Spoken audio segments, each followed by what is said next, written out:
Jeopardy! 25th Anniversary Edition!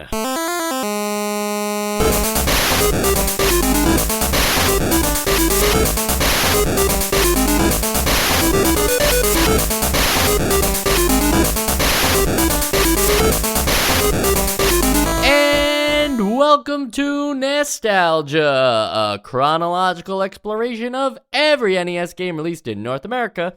I'm Mike. I'm Sean. And I'm Joe. 6 years. That's a long time to run a podcast. But guys, has it been 6? We've had some great memories, haven't we? 6? Sure have. Sounds like I maybe agree with that more than Sean does. I feel like I've wasted my life. I would hate to tell Sean right now that I've known him for 13 years and how he would react to that. 13 years, no, and that's 6 great. of them. No, but 6 of them on a podcast. Yeah, it's almost half of your time knowing Mike has been doing this podcast. And eventually it will be greater. I'm not sure how to feel about that. Unless you guys forget each other in the middle of the podcast. I could never forget. I could never forget Mike in the same way that I can never forget playing this game so many times. Right, like that time we played Jeopardy. And welcome to Nostalgia, a chronological exploration of every NES game released in North America. I'm your host, Michael Esposito, and joining me are our 2 contestants. I'm Sean. And I'm Joe. And the time we played Jeopardy Junior Edition.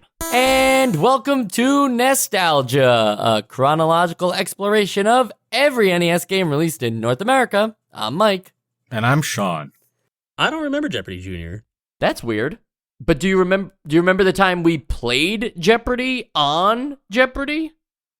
Oh, of course. How can I forget? Remember there being lots of uncertainty at first to what the question was actually asking. So I got a lot of questions wrong that way. All right, this is Play the Game for 400. A plan of action or policy designed to achieve a major or overall aim. Yeah, I got nothing. All right, we were looking for what is strategy, and that is Webster's definition of strategy. And this would be a great time for us to talk about our strategies when playing Jeopardy here. So, guys, what did you do to best the computers in Jeopardy? Well, we sure did have a lot of crazy categories. Play the game, trust your mechanic, developing situation, get nostalgic, and I am 8-bit. Yeah, I wasn't a huge fan of what we played because I'm pretty sure I lost our actual in-universe Jeopardy match. But I really did like being the buzzer. It really got me into a groove. And you guys buzzed a lot. Beep. Beep. Beep. Beep. Beep. Beep. Is that a beep? Sean, a couple of these questions, I do remember thinking, like, you had a little bit of an advantage because you and Mike are just on the same brainwave length. Sometimes I felt like you knew exactly what his answer was going to be. This mechanic is the only way computer opponents can get a question wrong. Beep. Sean? What is typing nonsense? That is exactly what I wrote. So yes, you gain that, and you have cut your lead to just being halfway to Joe. It's 1,200 to 600. Sure. But you did still win, Joe, and you have to admit that it's hard to really understand him when he butchers the English language to such a degree, such as this. But that seems like very approachable. And then at the same time, you could have right next to it a whole category called like thick and thin, which which is completely like what could that be? And it goes through a whole gambit of different things like what is flour, what is thin air. Like it's very tough to tell what those categories are going to be like. So the game keeps you on your toes for sure. Mm-hmm. And we didn't actually call him out for that one, but I appreciate that we eventually called him out for this one. They did ask me some questions that made me think for a minute of, will they accept some variations of the answer or not. So I tested it with, they asked what the Human Torch's real name is. So I tried John Flame, which sounds stupid, right? You wouldn't call Peter Parker Pete Parker, but it's technically not wrong. However, they will only accept the exact answer. There is no room for wiggle here. So like Pepe Le Pew, you can't just call him Pepe. Room for wiggle. Well, that's funny because you never know what Sean's going to say during an episode of Jeopardy. You asked the question first, and now I'm giving you an answer. I should have said, like, oh, no, you're right. There was an entire category for Captain Power, which I had never even heard of. Yeah, I think it was not Two's Company. I don't Three's know. Company. Eggs. What is eggs? There you go. What are eggs? What are eggs? Yeah. It's a bagel? Where is New Delhi? Yeah, I'm so against Wordle. I would never do those anymore after we shared them up for like a month or so. But $72,400. Praise be. Hey man, like don't pigeonhole us. I can like football and asking questions as answers. I think I'd rather see fake money than see a fake car. I would say that if you really wanted to simulate your day-to-day from the before time, just sit in a dark room and just sort of pretend that you're going to work. You know, it's not that difficult. Wait a second. Are we in a clip show right now? That seems pretty. That's kind of fun, right? Hold on, you're happy with the clip show idea? Yeah, this is cool. The vibe is interesting. I find that really interesting because I seem to remember you having like an opinion about gimmicks like this in the past. Yeah, you know, I hate when we try and do gimmicks. It's like we're being lazy. It's a crutch. I like the purity. No, I don't really. But let's do it the way you want to do it. Well, if we are in a clip show, which is something I wouldn't know until after the episode is edited, then that would be really weird, because I feel like I've had that idea before in Jeopardy Junior Edition. On the sequels and spin-off side, we have to play this game 2 more times. Ugh. Can you believe that? What are we going to do? One of them we have to actually play together. So Yeah, 100%. Actually, the 3 of us, hopefully. Well, yes.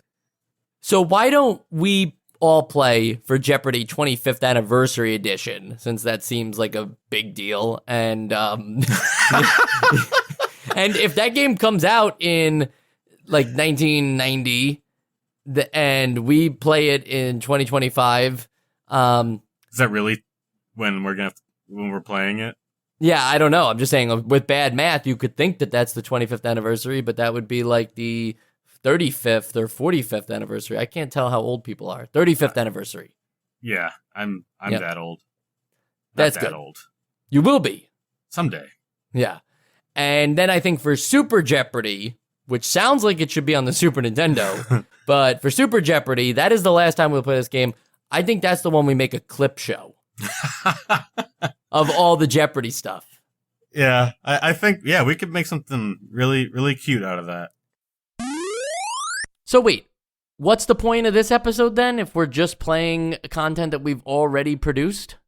I don't know. I think there's still some value in what we're doing here because, you know, we can bring to light the things that we may have discussed and, like, you know, we've solved some issues here, like, I was looking specifically for Avatar, but I think this works, and I'm going to allow it because it's basically the same thing in this game too, because you choose your character, not like based on like their IQ or anything like that, but just on a look for you. But Yeah. everybody looks super weird in this game, right? Yeah, you've got like 5 variations with the 3 main like colors of people. There's pink, puke green, and like sort of a weird brown. So I think it covers all of the demographics. and we help Joe come to grips with his regrets. Get nostalgic for 400. The first game, chronologically, to be removed from the essential games list. Beep. Joe? Because I know this one. What is Excitebike? That is correct. Excitebike was it unanimous? I feel like it was not unanimous. No, I think it was just 5. like me and Sam that voted it. And then I immediately regretted it. Right, and it came off quickly after. Have any of you revisited Excitebike since episode 5? I have not, and I never will again. It was just, I didn't even vote for it, so. I haven't either. I think I probably did before we took it off, but not since then. Just to feel better about your decision. Yes, be like, yeah, this comes off.